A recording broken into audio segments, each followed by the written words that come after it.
ভাই আইফোন আমার কিনতে মন চাই। বাবার একদিন বলছিলাম, বাবা আমার একটা আইফোন কিনে দিবা।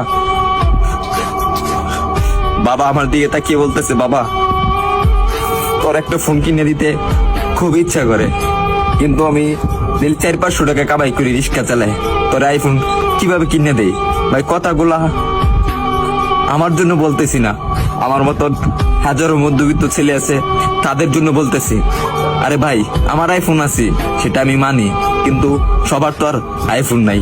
কিছু পোলাপান আছে নতুন নতুন শার্ট পরে, নতুন নতুন প্যান্ট পরে, নতুন নতুন সানগ্লাস পরে, 2 দিন পরে পরে আইফোন পাল্টায়। তাদেরকে উদ্দেশ্য করে বলতেছি, ভাই আমরা গরিব মানুষ, ভাই আমরা দিনের না দিন খাই, আমরা আইফোন কিনবো ভাই, কারণ 3 বেলা তো ঠিক মতন খাইতে পারি না। পরে হঠাৎ একদিন বাবা কষ্ট করে প্রতিদিন 100 টাকা করে জমায় একদিন আমাকে 14,000 টাকা দিল। 14,000 টাকা দেওয়ার পরে একটা আমি 6S কিনলাম। 6S কেনার পরে আমি ভিডিও শুরু করলাম। ভিডিও শুরু করে এই যে ভিডিও দিতেছি আপনাদেরকে, হয়তো আপনারা ভাবেন যে আমি কথাগুলা বলি লাইক ভিউ পাওয়ার জন্য।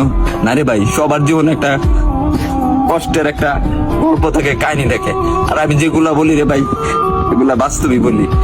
তারপরে ভিডিও করতেছি, আর এখন যখন ভিডিও করতেছি ভালো একটা পজিশনে যাইতেছি, একদিন আব্বুরে বললাম, আব্বু তুমি এই ফোনটা দিছো না, এই ফোনের টাকা একদিন আমি এই টিকটক থেকে তোমাকে ব্যাগ দেবো।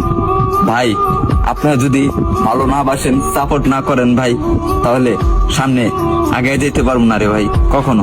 আপনারা একটু ভালোবাসা দেন, তাহলে আমি একদিন অনেক বড় হমু ভাই।